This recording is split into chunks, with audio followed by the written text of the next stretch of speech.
I feel highly elated right now with the thought of being present in the assembly where remarkable men and women of academics have gathered. On this wonderful evening, I have been commissioned with the task of enjoying a great privilege. I had been given this honor by our beloved head of the department, Dr. Kalaina Dian, to introduce our next resource person for this evening of great lectures. And I'm particularly very happy to introduce this great person because his excellence proceeds through his credentials. Many of us would have known about the country, which is located in the Iberian Peninsula in the southern parts of Europe, bordering with Spain. Well, that would be Portugal. And what are we usually reminded of on hearing the name of Portugal? That is plenty. Popular beaches, exotic seafoods, amazing architecture dating back to the 16th century, Lisbon, the city of seven hills, and of course, everyone's favorite football superstar, Cristiano Ronaldo. Let me tell you, there is one another great personality who will come to our memory when we are going to think of Portugal. That would be our Dr. Luis Miguel Cardoso. As we can see, he is a person radiating with intellectual charisma from the very country. He has a long list of credentials which by themselves consist the proportions of a research thesis, and I'm very afraid I might find it very hard to list them all within my stipulated time. However, let me try to present a few of the best among them for your understanding. Dr. Luis Miguel Cardoso holds a PhD in modern languages and literatures in the specialty of comparative literature from the Faculty of Letters of the University of Coimbra. He had served as the Dean of the School of Education and Social Sciences of Porto Alegre and as the Deputy Director of the Master in Media and Society. He was President of the Association of Reflection and Intervention in the Educational Policy of Higher Education Schools in Portugal. He had also been an adjunct professor at the Department of Language and Communication Sciences, a professor of higher education since 1995. He is a researcher at the Center of Comparative Studies at the University of Lisbon. Coming to academic specialties of Dr. Luis, his area of dominion in teaching and research or sciences of language and communication, pedagogical innovation, literacies, education and literature and cinema, and there had been certain publications based on them. There had been plenty of presentations in Portugal and several countries, including Brazil, Spain, France, UK, Australia, UAE, Saudi Arabia, Italy, Greece, Hungary, Bulgaria, Luxembourg, Thailand, Turkey, Colombia, Ukraine, Pakistan, Indonesia, India, and China. He had also published books on literature and cinema. He has an esteemed member of several international organizations and associations, as well as a member of the editorial board of the international journals in domains of language and communication sciences, comparative literature and cinema, literacies and education. Dr. Luis Miguel Cardoso, I should say that we are truly honored with your presence in this humble conclave, and I invite you to take over the session.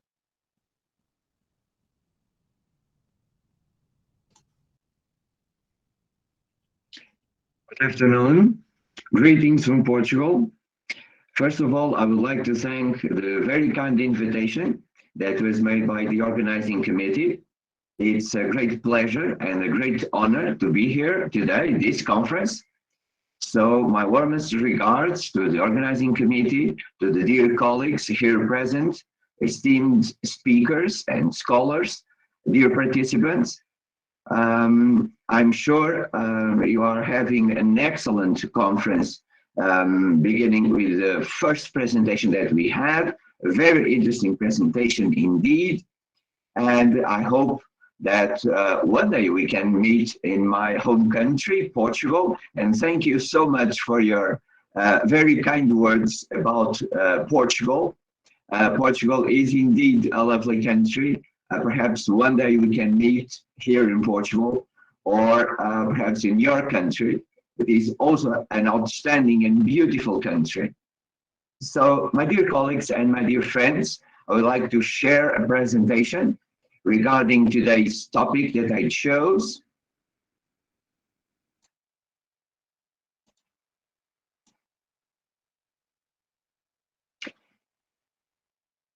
Is it visible? Yes, sir. Thank you. Thank you so much. So, my dear colleagues and my dear friends, we are living very interesting, challenging, and demanding times in this 21st century. This 21st century is changing our frameworks regarding education, regarding our systems of knowledge and thinking about education, is changing our educational systems, is changing our educational frameworks and guidelines, not just at a global level, but also in a national level and in a regional level. We are all connected nowadays through the World Wide Web, the internet, and this conference is a great example of how the technology that we nowadays share can bring together scholars, teachers, and researchers to share best practices, to share ideas, thoughts, and research. Because 21st century is all about sharing knowledge. 21st century is all about networking and creating opportunities of networking, international networking. This is what enables us to create a better future for our generation to come. This is one of the most valuable lessons that we have learned from the COVID-19 pandemic, is that we have to stay together. We have to stay connected. Education cannot stop. And technology has given us a great opportunity to go ahead and continue this very demanding task to give education and to share education for all, because this must be our common goal, education for all. So this means that we have to work on opportunities regarding sharing knowledge, sharing research, visibility, results. So I chose for today's conference a topic that I consider very challenging in this 21st century, that is digital humanities and the connection between humanities and research. So, my dear colleagues, my dear friends, what is digital research? Well, we can say that digital research can be defined as the use of digital technologies that change the way research is carried out and make it possible to face new challenges in the area. And my dear friends, this great challenge that we have today is the challenge of new technologies. It's not just about online learning, blended learning, hybrid models, but it's also the beginning of a new and outstanding era of connection with technology.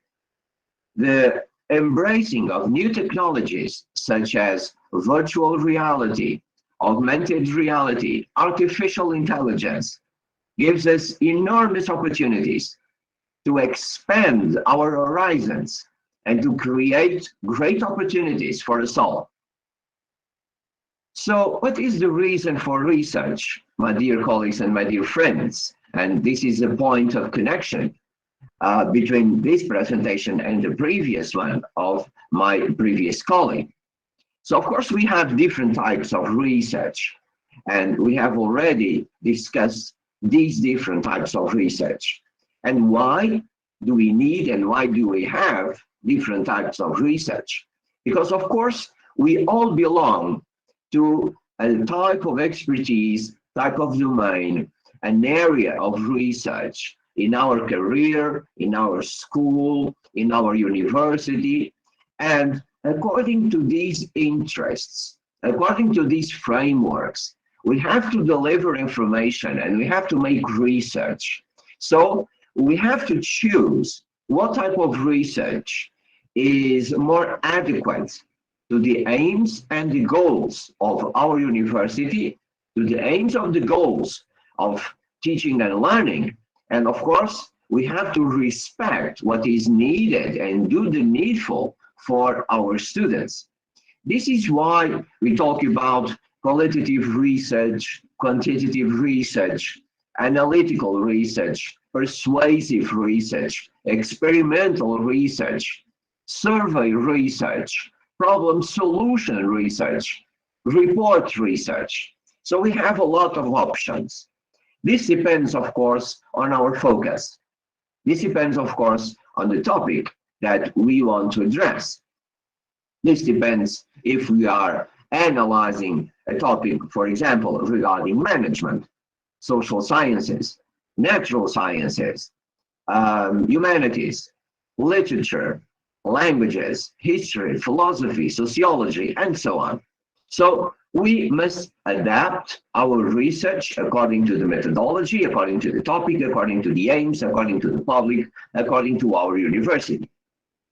So nowadays, one of the most challenging and interesting topics that we are discussing in academia is digital research. And for this, we have to analyze what digital research skills are and what digital skills are needed to embrace this type of research. So we can summarize all this in four great areas: critical thinking, problem solving, analysis, and dissemination. And these are the basis of research skills. When we think about critical thinking, so we include imagination and creativity, logic and reasoning, conceptual thinking, reflection and feedback. When we think about analysis, we think about data collection, data analysis, reflection and feedback, scientific experimentation.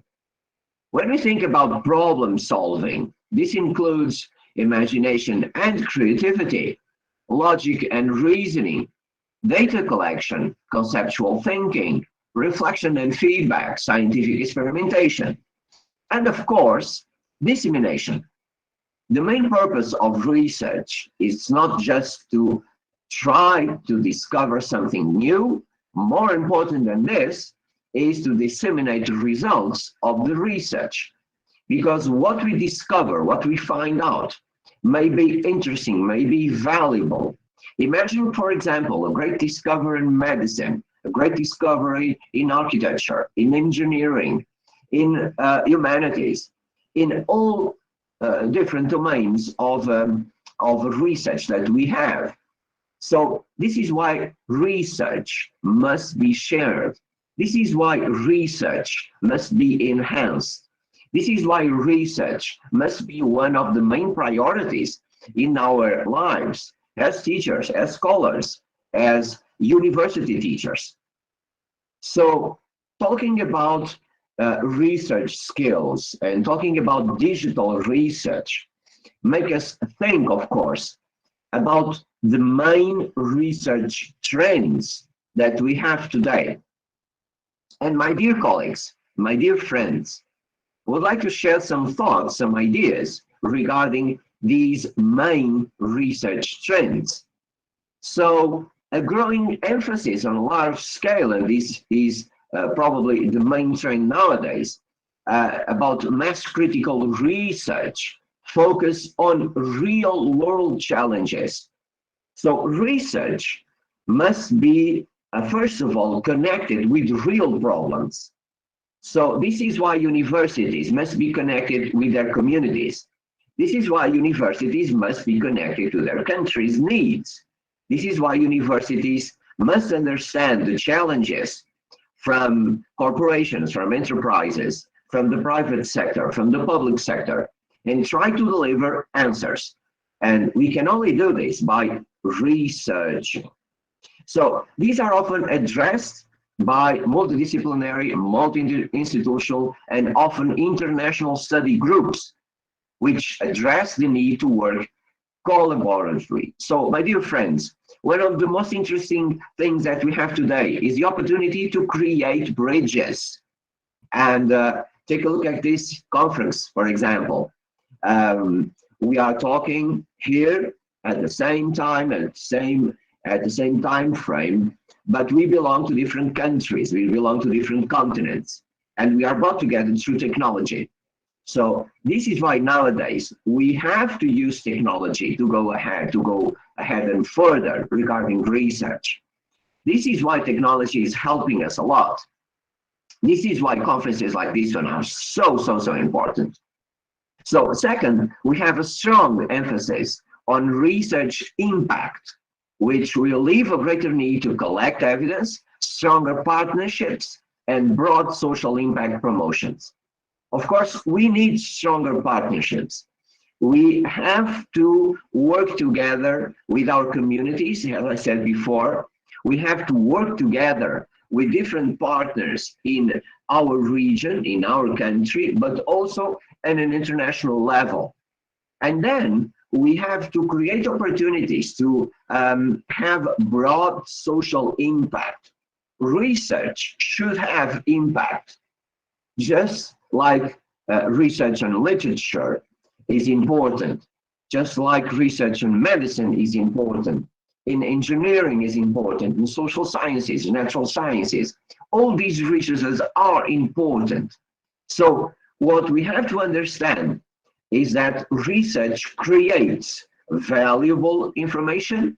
We have to disseminate this information, and this information can truly change the world we live in. And of course, the consolidation of research equipment into large regional, national, and international shared research centers and facilities, and the need to manage sharing effectively.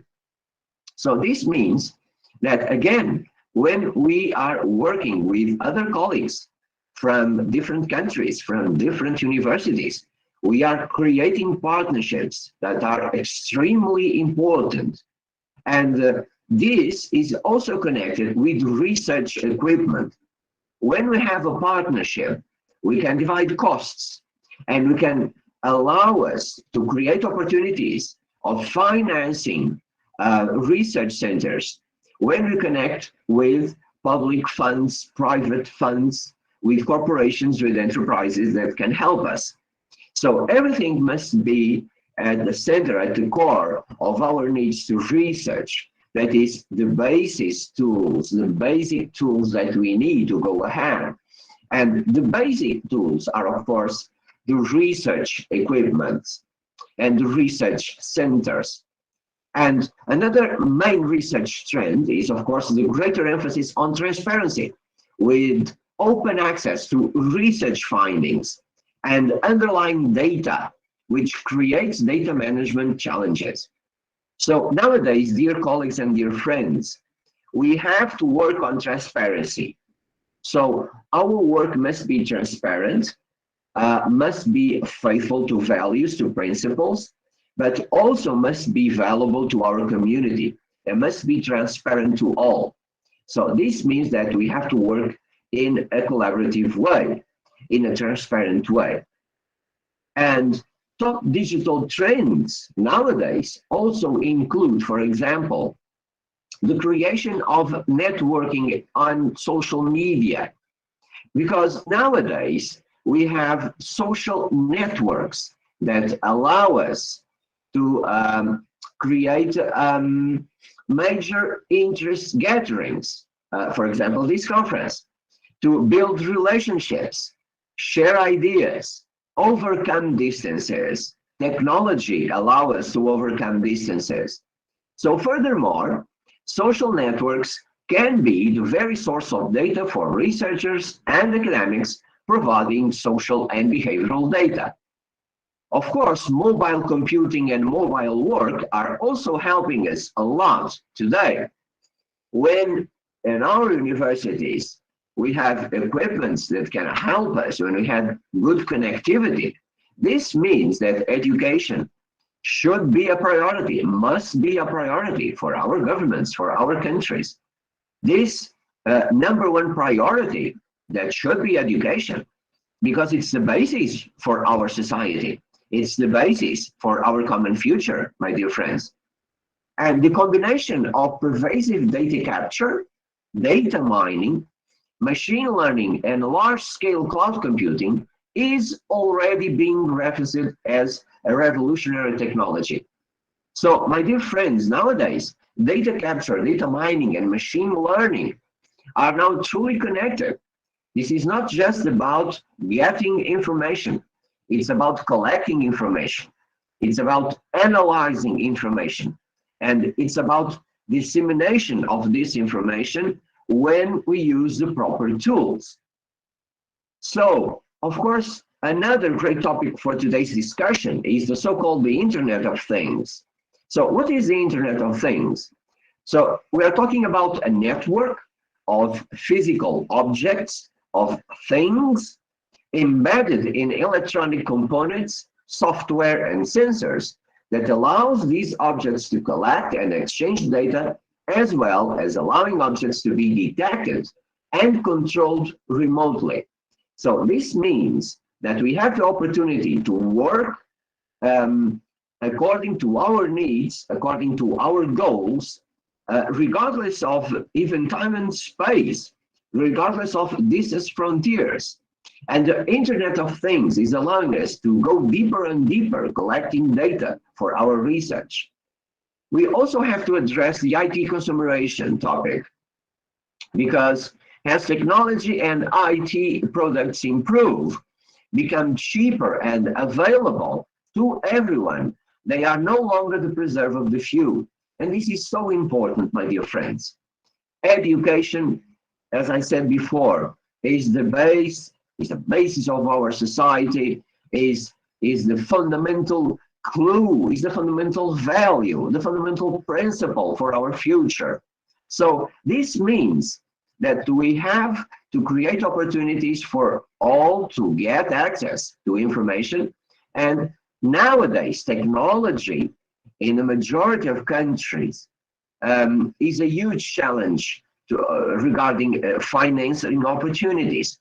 So countries and governments should help institutions, should help universities, should help teachers to engage in research opportunities, international opportunities, getting together scholars, researchers, and teachers from worldwide perspective to create a common goal, that is to research and to improve, that is to research and to share, that is to research and to create opportunities.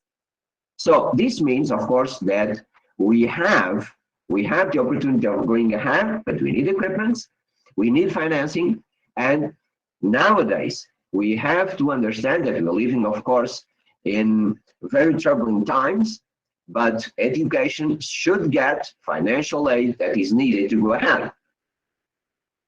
Other digital research trends and opportunities are, of course, cloud computing, and safety has one of the major concerns that we have today. So cloud computing offers new opportunities to deliver digital services on a global basis and introduce innovations in a more agile way. So cloud computing is nowadays helping us a lot. It's all about gathering information. It's all about delivering digital services on a global basis. But of course, when we talk about digital research, and when we talk about the World Wide Web, one of our major concerns is safety. And we all know that we have sometimes some issues regarding safety. Safety about information, dealing with information, secure information. So when we are increasingly connected to global networks, and increasingly dependent on IT, we are exposed to an increasing range of information security threats. So this is a great opportunity, my dear colleagues, my dear friends. Technology, World Wide Web are great opportunities, but safety must be one of our major concerns as well. So this leads us to one of the most interesting connections that we have nowadays between education, technology, and humanities. Humanities are now moving to the digital universe. They are moving to the digital universe at least for 4 decades now. We're talking about a journey that has almost 40 years. So it's not a new journey. So it's a journey that is going step by step to the future, connecting humanities with computing, humanists with e-science, digital pedagogy, interdisciplinary, digital humanists, academic. And of course, this is all about challenges, big challenges in the digital world. So what are digital humanities?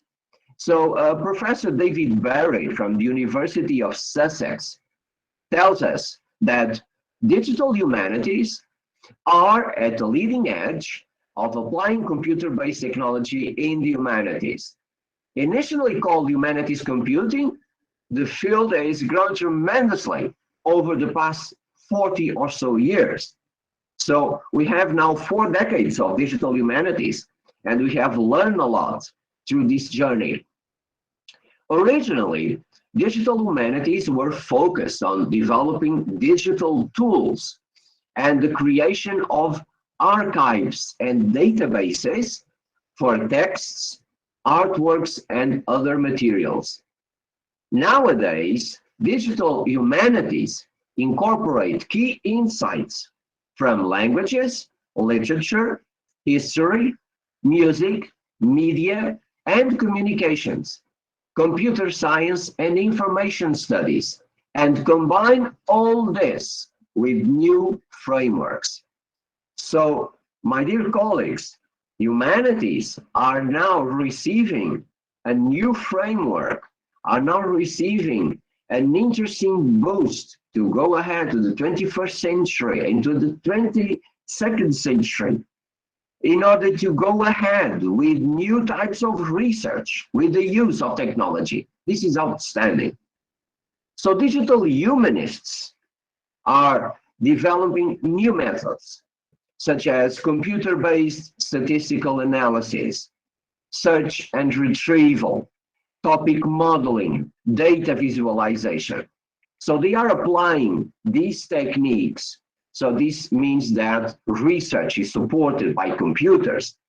And these techniques supported by computers and supported by artificial intelligence, for example, are now being adapted into archives and collections. So this means that we are now having more and more opportunities to get information and to create archives and the World Wide Web and the internet that can be shared with everyone, with different persons from different countries at different times. Imagine the possibilities, dear friends. This is indeed an outstanding opportunity. So regarding the digital, I'm sorry. Now we have it. Regarding the uses of computers in scientific research, I would like to share just these few last thoughts, last ideas for this presentation. So we have to interconnect complex data analysis and solving mathematical equations, for example. So this means that when we are working with computers, and we talk about the use of computers in humanities, regarding humanities, of course, computers are now helping a lot in different domains of expertise, in different domains of research. And computers can help us regarding complex data analysis because they can deliver us information that is being analyzed, that is being divided, that is being incorporated in different findings and opportunities, projects, and developments for mankind. Of course, computers are also helping us solving mathematical equations that are now easier, and we can go faster in discovering new solutions. This is why computers, artificial intelligence, augmented reality, virtual reality are so important in so many domains. We talk about digital humanities, let us not forget, for example, medicine. And all this is being used today to conquer, to have great victories over different diseases that still are among us. Another great virtue that we have regarding the digital, the technology, is prediction modeling. What is prediction modeling, my dear friends? For example, in engineering, we can predict the effect of a natural situation, and we do not need this natural situation to happen. We can simulate this situation, and then we can understand and analyze what we can do. So when simulating how engineered products might perform in the field, imagine what we can do when we are predicting, when we are trying to understand what is going to happen. Imagine the cost-saving solutions that we have here. And regarding, for example, one of the major problems that we have today regarding global warming, that is the erosion rate of beaches. So we can analyze, we can anticipate, for example, the absorption rate of medications in the body. I know we're talking about medicine. So in three examples, I talk about engineering, we talk about natural disasters, we talk about medicine. This means that prediction modeling is giving us a lot of great opportunities to enhance our knowledge. And why, dear friends, do we need this knowledge? And why do we need to go ahead with these connections between education, technology, and the all new horizons that we have shared today regarding the digital, including the digital humanities? Because nowadays, my dear friends, we have the so-called 21st century learner. And the 21st century learner, my dear colleagues, is our student. Our students are 21st century learners.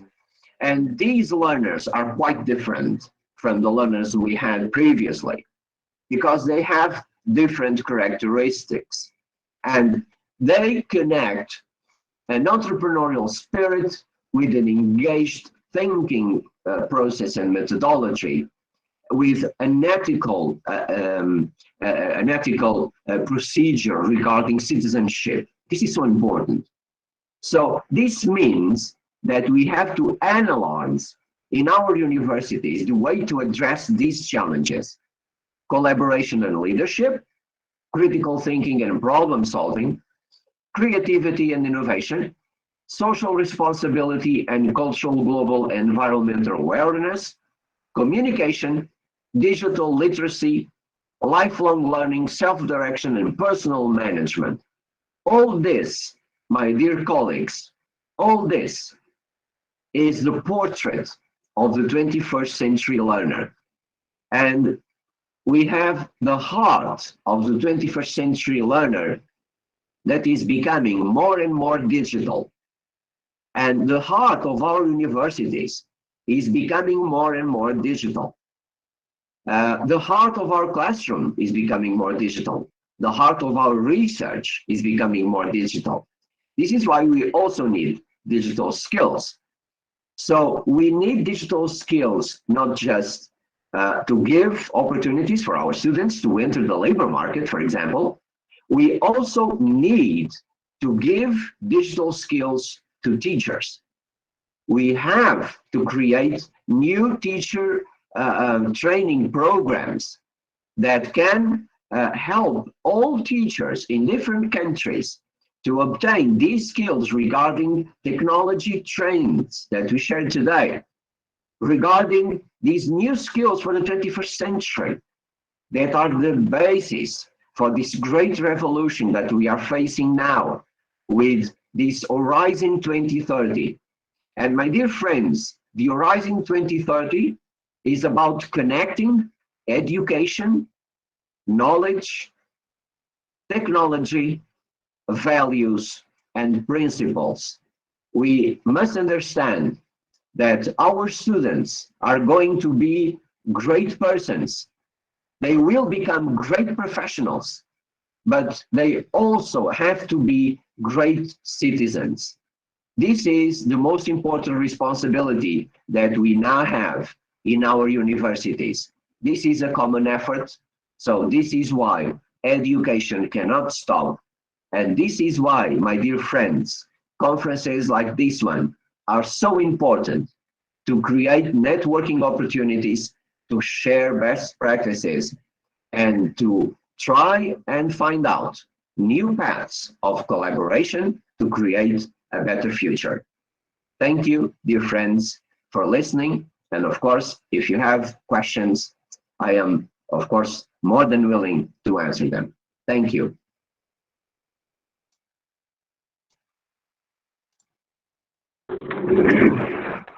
Good evening, sir. Good evening. Hello. Hello, are you listening me? Good evening, sir.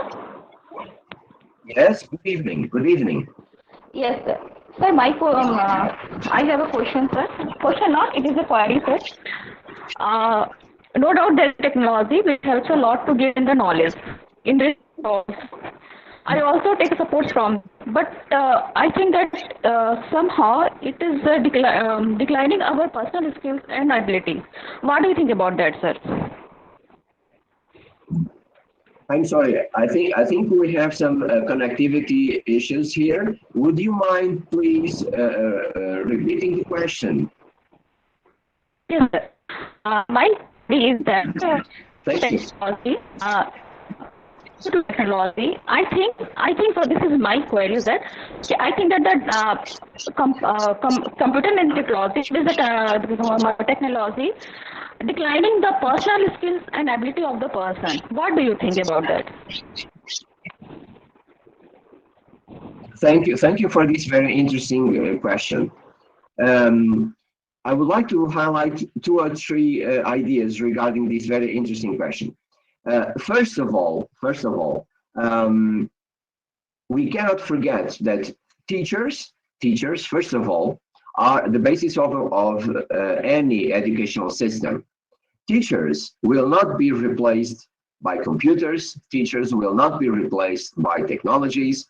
Teachers will not be replaced by artificial intelligence. So technology is also creating opportunities to help teachers. So technologies are here to help us, and this is the most important trend that we have in this 21st century. So technologies are an opportunity to enhance our possibility. Second, even if we also have a lot of technologies in our lives, we cannot forget that what determines the progress of mankind is that we are humans. It is that we think, we act, we share values, we share principles, we have culture, we have language, we have habits, we create, we are artists, we are passionate.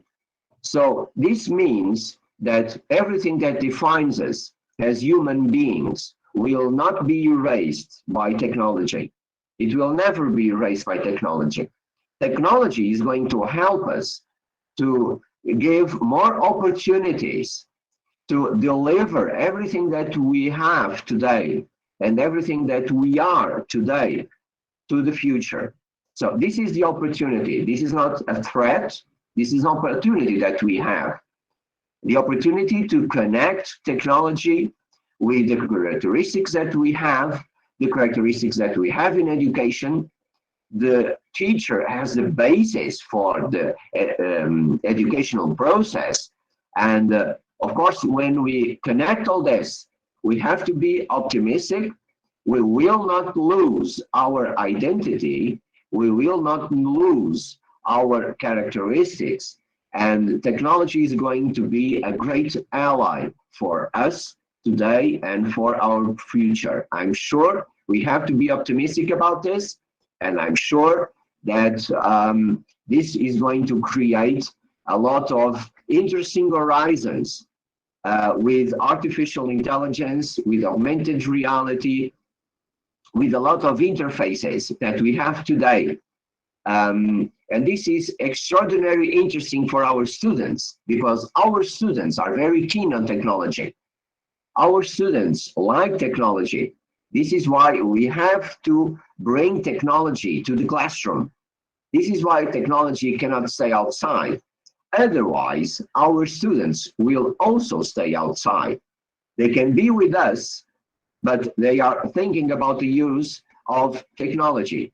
So what is the solution? The solution is to bring technology to the classrooms. The solution is to work with the students and with the technological devices. This will improve the interest of our students. This will improve the success, and this will improve, of course, the possibility to diversify pedagogical innovation and to have new methodologies in our classrooms. Thank you so much for your question. I don't know if I answered it, but if you want to ask, I'm willing to answer. Thank you, sir. You are very humble. Thank you, sir. Thank you. Thank you for your question.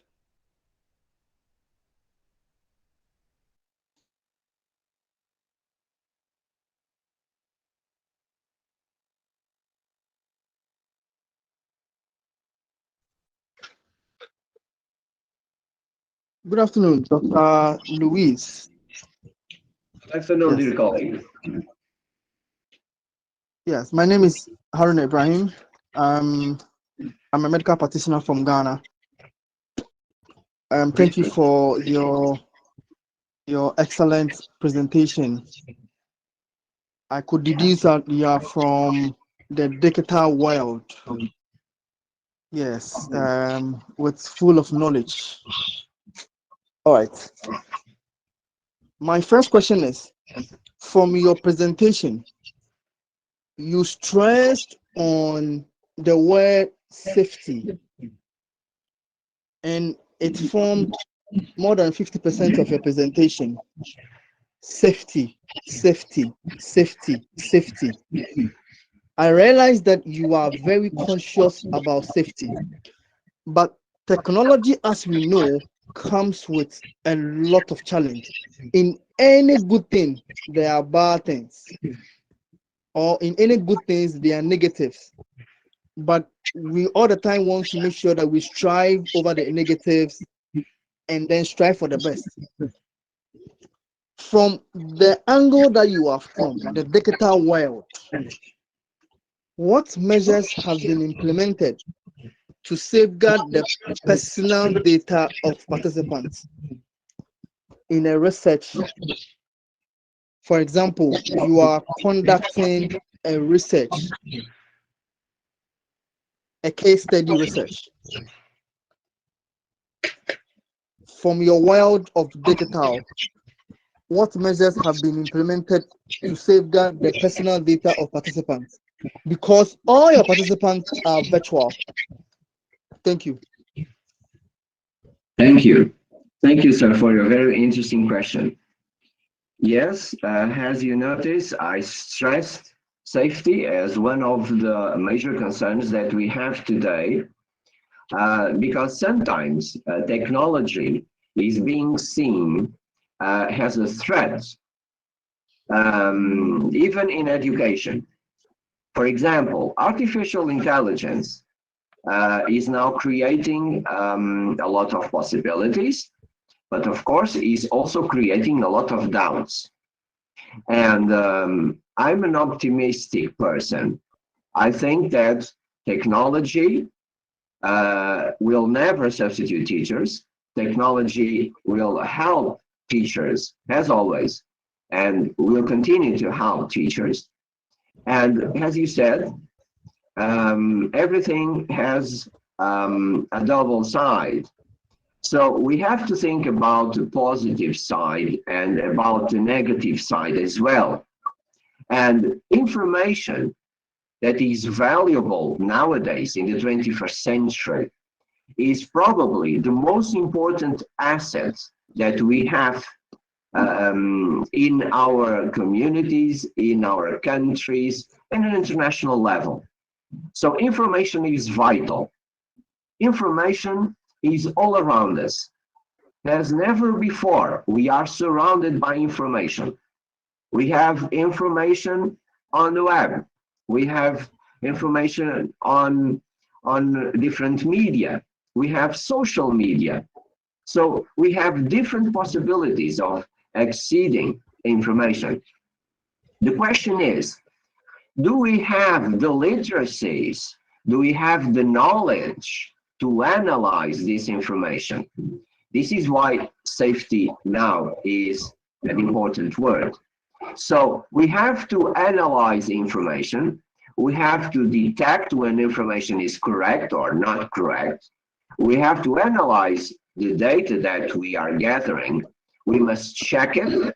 We must check this information, and we must analyze if we are crossing, for example, we are cross-crossing, we are matching different types of information to see if that information is true. This is why, for example, on social media, we have such big issues regarding fake news, regarding information that is disseminated and it isn't true. So this is one of the major concerns regarding information. The second is the access of information and security level. Nowadays, we are dealing with a lot of problems regarding information security. And we are now discussing different levels of these problems. This is why we talk about cybersecurity. This is why we call nowadays one of the major concerns cybercrime. So this means that information is, of course, extraordinarily important. And when we are conducting research, we have to be faithful. We have to be transparent. We have to respect the information that we are collecting. We have to inform, for example, when we are making a survey, when we are using a questionnaire, when we are talking to someone, we are collecting data.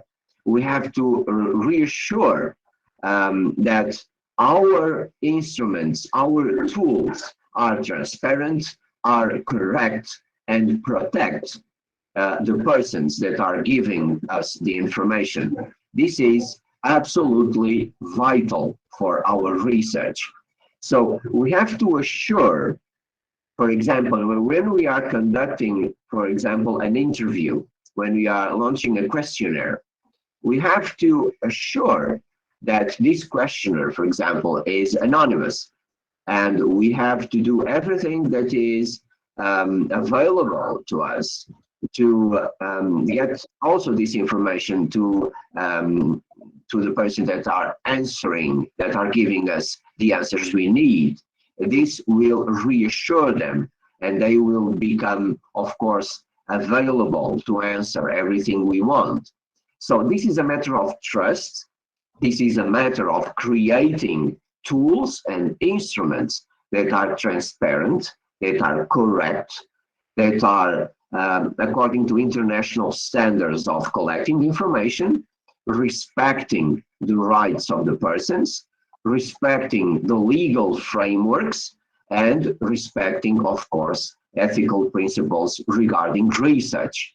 So when we do this, then I'm sure we are on track regarding safety and regarding, of course, the protection of the persons that we are collecting data from, and we are making a good job regarding our research. Okay, thank you. My next question is, in your presentation, you highlighted some bullet points under digital research skills. 1, critical thinking. 2, problem solving. 3, analysis. And then 4, dissemination. Under these 4 bullet skills that you gave, I could pinpoint about 2 or 3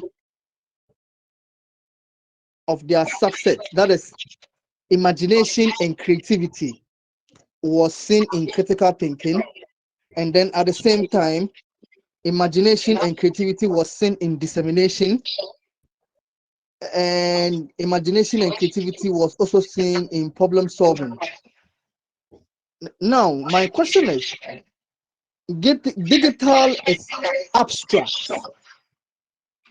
So with this digital research skills, imagination and creativity, imagination is abstract, not tangible. Unless it is done, then you see that this is the physical structure there from an imagination for me. How do we convert this imagination into a tangible from your digital research skills? Thank you. Thank you for your very interesting question, sir. So we have here 2 levels of approach regarding your question. First of all, we are analyzing tools. We are analyzing, for example, digital tools. We are analyzing digital research tools. And then we have the second level, that is, who is using these tools? And we are using these tools. We, as humans, are using these tools. So imagination and creativity that define us since ages are still one of our most interesting and most valuable characteristics.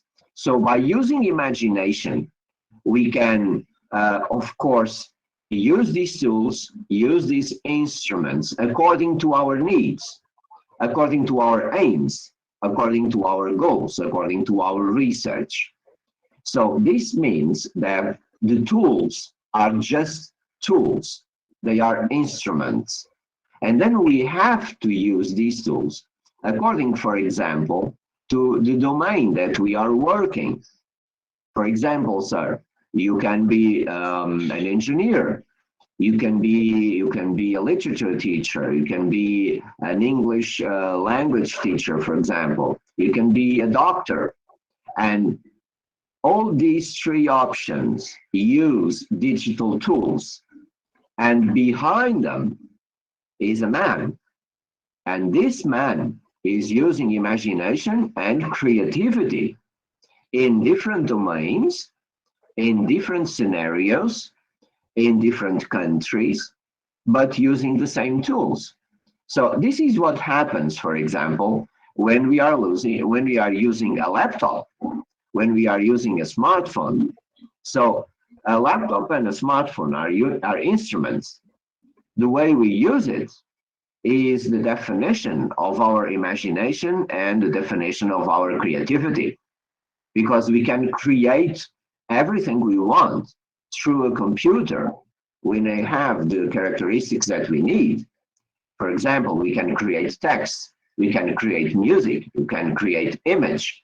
So these human characteristics are what allow us to use these techniques to improve research in different domains. And this is why imagination and creativity are important, not just when we are gathering information, when we are analyzing information, when we are disseminating information.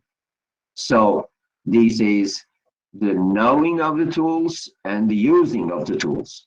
So all this is connected with the same criteria that is the most important one, is that we are humans and we decide the best choice for our actions, and we decide the best tool to achieve our goals in research. Okay, thank you. My last question is, under your presentation, just after digital research, the definition for digital research, you made mention of what is the reason for research, which are: 1, report research; 2, problem solution research; survey research; experimental research; analytical research; and then persuasive research. I have a question mark on the persuasive research. The reason is that, are we doing research to persuade our audience, or we are doing research based on facts and figures? 2, under which research study is persuasive research? Thank you. Thank you, sir, for the very interesting questions again. Regarding persuasive research, yes, we're doing research using facts, using figures, of course. We have to base our research on facts, on figures. Otherwise, it wouldn't be research. So this is level number 1 regarding the approach about persuasive research. Second, we are not we're not making research to persuade that we have the evidence, that we are right, and we have to demonstrate something to others that are wrong. No, this is not our point of view. So what happens is that persuasive research is a research that is intended to create opportunities to analyze different points of view, to share different points of view, not to demonstrate that someone is wrong, not to demonstrate that she cannot go on that direction, that is not interpreting well the facts, or that his or her ideas are not correct. What we are doing is sharing, for example, different points of view in order to give the reader the possibility to understand that about one topic, one fact, one event, for example, we have different interpretations. We have different clues. We have different theories. We have different concepts that can be applied. So this is a type of research that is an incisive research, that is a research that has to produce meaning, of course, like any other research, has to produce a valid and coherent answers, just like any other research, but also must stress to our reader that the reader can choose between these different paths to understand, for example, an historical event. What happened? What were the circumstances? What was the context? Who are the role players? Who are the agents, for example? And when we give all these possibilities, then the reader can understand that this event can have multiple interpretations. And we can give the reader this information, these facts, and allow the reader to understand how deep this problem or this event or this topic is. So the research produces a great impact on the reader. This is one of the strong points of this research. It produces a strong impact. It produces new and valid information. It produces strong evidence regarding what we are trying to give to our reader. And this is why our reader is going to be more interested and is going to be more connected with the research that we shared. So we are not trying to persuade our reader that he is wrong. We are giving him or her an opportunity to understand that there are different paths regarding knowledge and regarding understanding an event, understanding a person, a personality, understanding a phenomenon, understanding a concept. So this is all about a correct intellectual approach regarding research.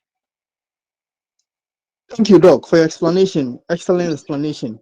So a subset to the question, the question I just asked you. So under which study, research study, will you place persuasive? If I want to mention this type of study, so that if you could help me with it, should it fall under biographical study or phenomenological study, grounds theory study? Should it fall under ethnographic study or should it fall under case study? Which of them? My dear friend, I would say this. It depends on the topic that you have chosen to analyze and make your research. So it depends what we're trying to research, what is the goal of your research, what you are trying to demonstrate, what you are trying to tell your reader about your research, and all of this is more important, even more important than the types of research, for example, quantitative or responsive or other type of research. What is the more important thing when we are conducting a research is to think about the goal of the research. What am I trying to prove? What am I trying to demonstrate? How am I going to get there? So I'm using the right tools. Am I using the right instruments? And this is connected with the possibilities that you have listed. And the possibilities that you have listed must be chosen according to the aims of your study. So it can be a biographical study, it can be an ethnographical study. It depends on the topic, but most important of all, my friend, it depends on what you want to do. Do you want, for example, to try to understand a personality, try to understand an event, try to understand a cultural movement, try to understand, for example,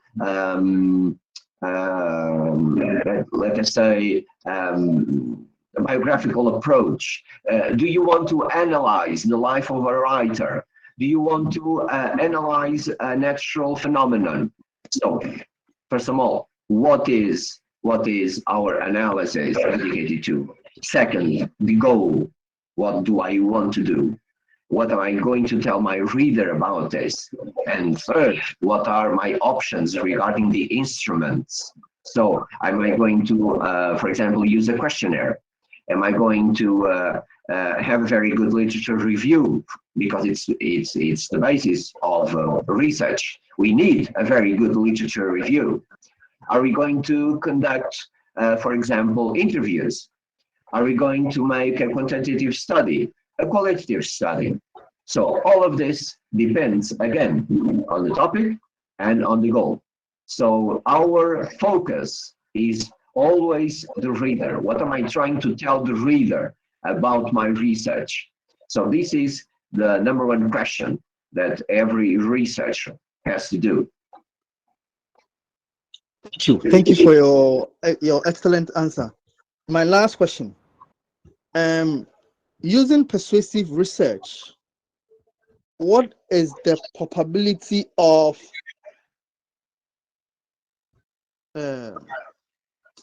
margin of error using this particular research? The probability of margin of error. Thank you. Thank you. Well, every research has a margin of error. We have to understand that when we are conducting research, we have to try to be coherent we have to try to be logic. We have to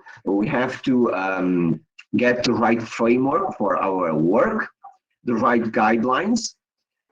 This is why, for example, a PhD project relies on the advice of the PhD professor that works with you. That is very, very, very important, because there are always risks when we are conducting research, and we have to minimize these risks. So we have to, first of all, to create a portrait of our research. What am I going to research? What is my goal or my goals? What is my topic? What is the structure of my thesis? How am I going to conduct my research? What is my PhD professor telling me to do? What are his or her advice regarding my options? And of course, then we have to try to minimize errors. So this is why we have to find a solid literature review. We need good authors. We need good researchers. We need good references. And we have to create a practical part of our research with very good tools, very good instruments. So these instruments must be used correctly, must be used in a thorough manner, must be used according to literature review regarding these tools and instruments. And again, this is why we need these PhD professors to work with us. And when we do all this, then we are minimizing the risks of error and our mistakes. And of course, our job, our work is never coming to an end, because we are always reading what we have written. We are always correcting. And when we reach the end of our research, and when we write our last sentences, we have to correct all this again, because sometimes a number is not correct. Sometimes we have something that is not connected with the reference that we used, is not connected with the literature review. So this is a job that is constant, must be thorough, and must be focused on eliminating the possibilities of making mistakes. So all this is part of the research project, of course. Research is very important. Research must be valuable. Research must be important, interesting, must be according to the status, must be according to the values and according to the knowledge that we have, must be according to the expectations that our university has regarding our work.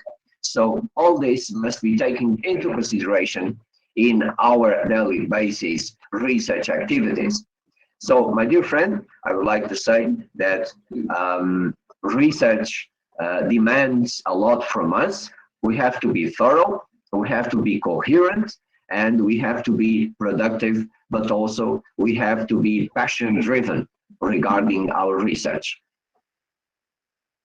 So, Doc, thank you very much for your excellent presentation, awesome answers, and your quality time you've spent with us. We appreciate it. Please, could you share your email address with us? Your email address. Yes, of course. I will share it in the chat box. Oh, I think the chat is not available. Yes, please. Is it possible to make the chat available, to share the email, please? May I ask the organizers to make the chat available?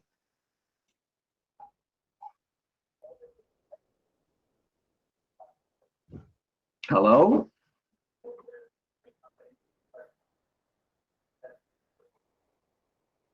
Colleagues from the organizing committee. There is some technical issues. Yes. So we couldn't able to status is available during this time, sir. Sorry for the inconvenience. We'll get it from you later, sir, No and we'll worries. share the details tomorrow to all the audiences. Thank you. Please, you can forward my email Yes, sir. to Mr. Aruna Ibrahim. Okay? Yes, sir. Yes, sir. Thank Sir, you. and Thank you very very much. good afternoon. From my side, I have a very small question, sir. Yes, please go ahead. Okay. First of all, I would. It's such an honor to have your presentation, and it's really wonderful and meticulous presentation, sir. So nowadays, digital humanities are fascinating because we all know that it's rendered the whole digital transformation all over the world. Wow. We know, sir, we can read 10,000 short stories or stories or poem in a very few days, which is loaded available in the net. And we all see that it is the greatest evaluation in this 22nd century. And my question is, sir, there is always our professors or our teachers, whenever we started to do the research program or a PhD program, they always asked us to read the primary resources or read the text. So we have a lot of, once we started to buy the text or started to read the text, we found that there is a lot of revisions or there is a lot of editions. So, can we get the same quality approach as it is in manuscript tradition, sir? First of all, thank you for your very kind words. I would like to say this. Yes, digital humanities field is an extraordinary new world, and we have a lot of great opportunities. Regarding research and regarding literature review, regarding our references, yes, we have quality books that you can read, that you can go to a library, you can buy, you can have at home, and you can also have editions that do not have enough quality. So this also happens with the references that we have on internet. So you have good references in internet, you have good references in World Wide Web, and you have references that, well, should be better. This means that we have to analyze what are the references that are available. So my advice is, first of all, you must discuss with your PhD advisor what is the most important reference, what is the most important book regarding, for example, I don't know, you are making a research about, let us say, Shakespeare. And you may ask your PhD advisor, what edition should I use to go ahead with my research? And of course, your PhD advisor is the correct person to answer this because he is a specialist regarding this topic, this domain.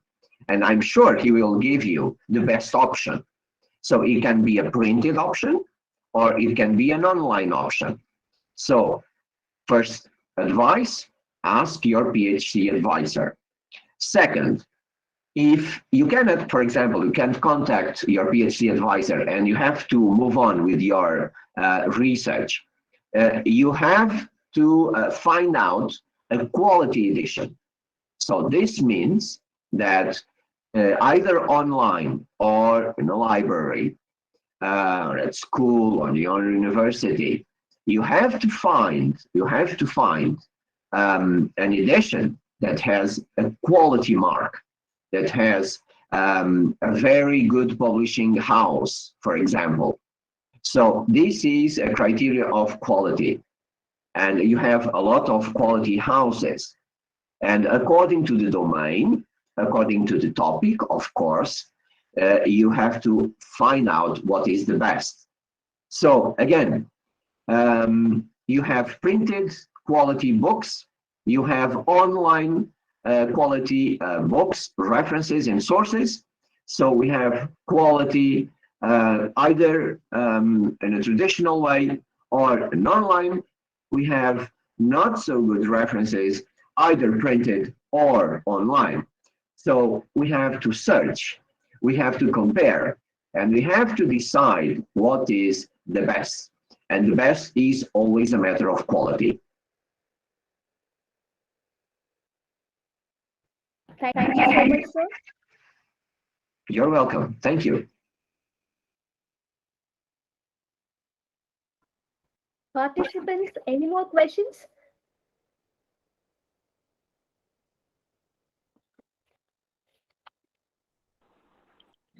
Doc, please, your email address. Good evening, sir. Mr. Aruna Ibrahim, I cannot share the email through the chat box, but the organizing committee is going to share my email. He's going to forward my email to you, sir. All right, thank you. You're welcome, sir. Good evening, sir. I want to ask one question from you. You have explained about approaches. Sir, I want to know differences between deductive and inductive approaches.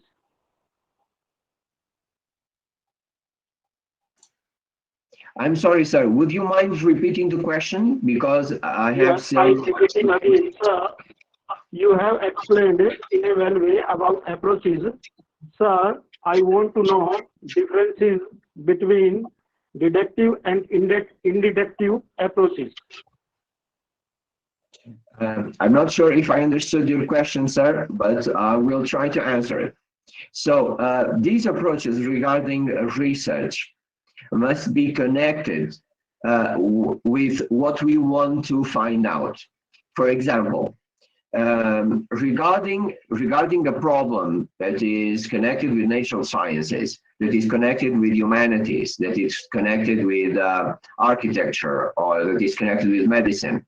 So first of all, we have to analyze what is the priority for our research. And second, when we define this priority, we choose the tools, as we discussed a few minutes ago with Mr. Aruna. So we have to define what are the instruments, what are the tools that we're going to use. So you were mentioning the approaches. Well, the approaches are different because it depends on our goals. It depends on the aims of our research. And this is the basis for every research that we can undertake. So what I would say, sir, regarding the approaches is that we have to select those approaches that, of course, are more important, are connected with the advice given us to us by our PhD instructor or teacher, is connected with the aims of our research, is connected with the topic of your research, and is connected, of course, to the structure of your thesis and what you want to demonstrate. Because, for example, if you want to demonstrate to your reader that a topic must be understood on a qualitative point of view, then you have the need to use a qualitative tool.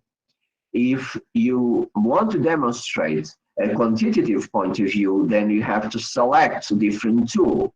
So these different approaches are all about the needs of carrying research and adapting research to what are the goals that were determined when you began your research project. And when we begin our research project, talking to our PhD supervisor, we discuss what are our paths, what can we do, what are our choices, and then we receive different opportunities and possibilities. And these possibilities, of course, determine the choices that we make regarding these approaches. So, sir, I would say that the approach that you're going to select depends on the aims of your research and depends on the objectives that were determined and that were an advice from your PhD supervisor. Thanks, sir. You have explained in a well way. Thank you, sir.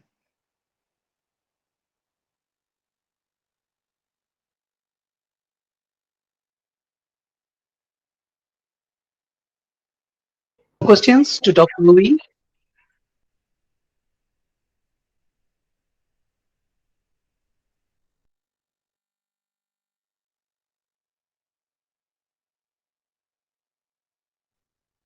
Dr. Nadia, you may go ahead, ma'am.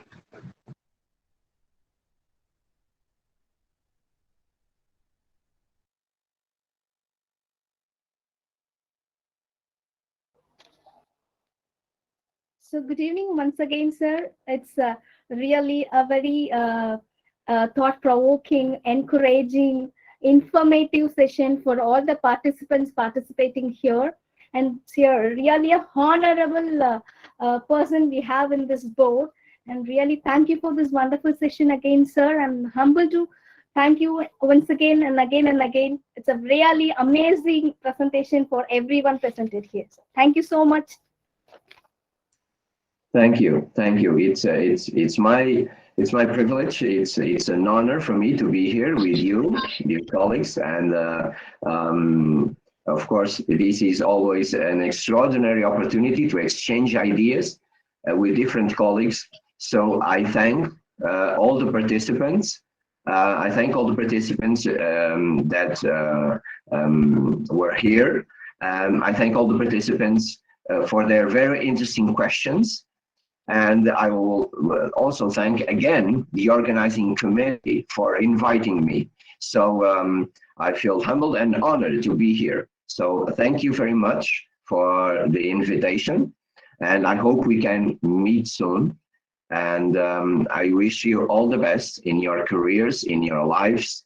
I wish you that you make an extraordinary research for the future to come, that you can continue your lives with health and happiness. It was a great pleasure to be here.